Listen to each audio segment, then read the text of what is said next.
Disney have just released their gorgeous 2020 Christmas ad in support of the Make-A-Wish Foundation. The soundtrack for the heartwarming cheerjerker is Love is a Compass. It is sang beautifully by Griff, who NME have called a phenomenon, the teenage boss about to take charge of pop. I am thrilled to say that Griff joins me now. Griff, lovely to meet you, and congrats on the single. Thank you. So nice to meet you. Thanks for speaking with me. When talking about the ad, the Disney executives have said when they were thinking about the vocals, all roads led to Griff. How does that make you feel that people are talking about you in rooms that you've never even been into before? It feels crazy. Like, honestly, it's so surreal because I'm at such early stages of my career, and I could have never dreamed that such brands so iconic as Disney would want to work with me this early on. So it's really crazy, but it's such a privilege and an honor to basically be doing this. Yeah. So how do you find out? Because with music, most of it is you putting yourself forward for stuff. So How do you find out that, hold on a sec, you don't have to really put yourself forward for this? We're thinking about you. Well, I think it's funny. It's I think when it came to this specific thing, maybe we weren't, knocking doors down to try and get it. But I think it's been a lot of hard work over the years in the making to even have my name, spoken about. But yeah, it was kind of just one day my manager called me up and was potentially Disney might want you to sing on the Christmas ad. And yeah, it felt so surreal. And I think also with this industry, so many things almost happen and then don't happen. So I didn't want to I didn't want to put all my hopes on it and then it not happen. So I was just kind of sure they do, we'll see, I was just trying to stay a bit cynical about it. And then as the conversation time went on, it's actually happening and it's crazy and it's really, really exciting. Yeah. So then it happens. And I think sometimes when it is happening, you sort of just go through the motions and you don't actually feel the moment. But then you watch the Christmas ad and I don't know about you, I watched it and I sobbed. I know. How do you feel when you watch it? And when, are you watching it going, oh my God, this is an ad? Or are you watching it going, oh my God, this is me actually singing this? So it makes it even more surreal. I don't know. I've watched it in stages. I didn't get that kind of maybe the same initial impact that you had because I kind of heard the song separately and then I saw the ad when it was in its really early stages. It was literally just sketched out in black and white. It wasn't even moving or animated yet. So I saw that. And then I think the moment when it really came together for me was when we were in Metropolis Studios and I just finished recording it. And then they kind of took a rough edit of what I'd sung there just to put it over so we could all kind of watch it. And I was with the director, with my management and with the whole team watching it on the screen. And that was the moment where I was like, oh my gosh, crap, this is it, it's happening. Yeah. Look, 2020 has been a rough year for everyone. Yeah. So it's really good though when you can look back and go, you know what, when I look back at 2020, it's not going to be all rough. You have the Christmas ad, so much. How are you going to look back? Yeah, do you know what? This has been the best, worst year ever. I think I feel just very, very privileged that in this time, I've been busy and I've been able to still release music and have projects like this to work on. So it's been crazy, but I feel, very blessed that I've been busy. And I think I'll definitely always look back at 2020 and this will be one of the things that really mark this year and kind of what I've achieved. So, yeah. Griff, you have achieved so much. Can we just start with something really tiny? Something called the Apple Rising Star over Novello award. You were nominated for that. That is not tiny at all. How did that make you feel? That was crazy because I wasn't even expecting it. Sometimes I think with these kind of tips or whatever, you have a team being we're going to go for it. But I literally didn't see it coming at all. I think I just got called up one day being yeah, you've been nominated. And I was like, what the hell? Because I've heard, I look up to so many huge songwriters and songwriting is my first love above everything. And I hear them go, yeah, I've gone over Novello here and there. And so the fact that I was nominated for kind of the Rising Star category, it feels like I'm doing something right, and it feels like a year into my songwriting career and my music career that to be recognized for writing songs is the biggest pat on the back ever. So yeah. Well, it's great to get recognition from the industry, but at the same time, it's amazing to get it from the public as well. And when you see massive numbers like 1.3 million monthly Spotify listens, 4 Yeah. million and growing, like I'm sure by tomorrow this number will be completely different, YouTube views, and then a combined global stream of 45 million.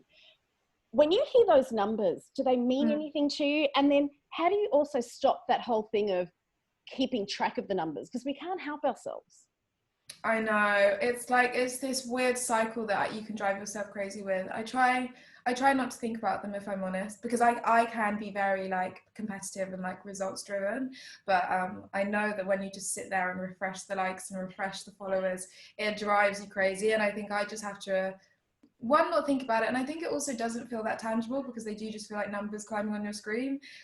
So I think I just always have to remember to just put like all my fulfillment in songwriting, so that no matter what the numbers say, I'm still loving and doing what I love to do, just like regardless of whether I have, you know, 1.5 million or no monthly listeners, you know. So Yeah. I try to not prioritize that, but it's like such a privilege and like so crazy to know that people are actually like listening to what I'm putting out. As I said, 2020 has been mad for you in a good way. So Yeah. when you feel your career gathering all this momentum, and then life tells you, Griff, you and the whole world just need to press pause for a moment. How Yeah. do you deal with that? Because that's got, I mean, we've all gone through tough moments, but that has to be tough because you feel like, okay, I'm reaching my peak and now I have to pause.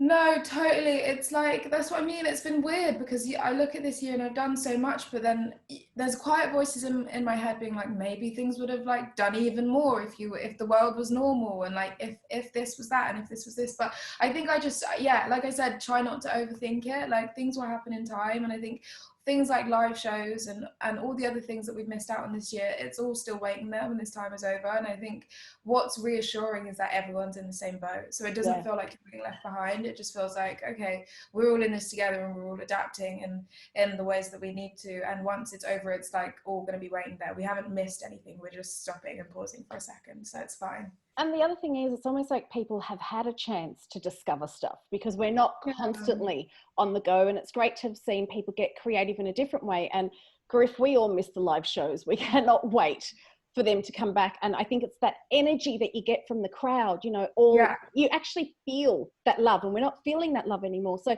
what's it like though when you go, I'm going to put on a performance at the Tate Modern Museum, but it's just going to be me, and I know there's like thousands of people watching, but what is that like for you? Yeah, so the other day we did a live stream from the Tate, which was like, again, it's like so many incredible opportunities are happening in this year that probably wouldn't have happened otherwise. But yeah, the Tate let us take over the space and do a live stream, and it's still up on YouTube. But yeah, it's crazy because I feel like we really pushed our like creative boundaries there that we otherwise wouldn't have. But it was weird when you like reach the end of a song and then there's like no applause and you're just like quietly going on to the next song.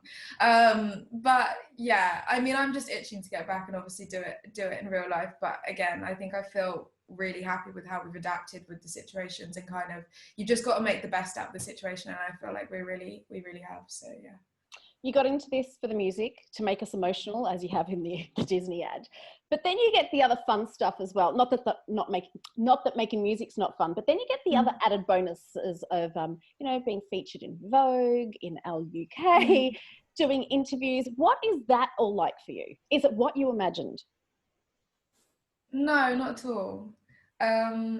I think I only imagined, yeah, writing the songs. I don't think I imagined all of these like extra incredible bonuses. And like, again, the word surreal is, it keeps coming up, but it really is all like, in like everything that describes what's going on. Because like, again, I'm such a huge fan of all these publications. Like being a teenage girl who loves fashion, like I grew up watching and reading British Vogue like religiously. So then to have like names like that, like talking about me, it doesn't feel real. But it's crazy. It really is crazy. And then when, you know, it's great to have people throw praise at you and compare you to the likes of Dua Lipa. And I said at the top, I said that NME have said you're a phenomenon, the teenage boss about to take charge of pop. Does that, I mean, it must be lovely, but does that bring a pressure to you that you don't want to think about? It does when you just read it out there. Sorry. But I just heard that. I was like, oh my gosh, I need to do something now to make change pop. I think, I don't know, I do put pressures on myself because I think I'm naturally quite competitive, but I don't really take external pressures. I think it's just like you're your worst critic. I feel like that's the saying. So Yeah. I think I probably judge myself the harshest, but I think, again, like I said, as long as my eyes stay on the music and I'm proud of what I'm putting out, whatever happens to the music after that is fine. But as long as I know that I'm doing everything in my power to make what I'm putting out into the world reflect who I am, then I'm happy, and try not to think about the other big pressures that can come with it. Yeah. Well, is there more music coming our way in 2021?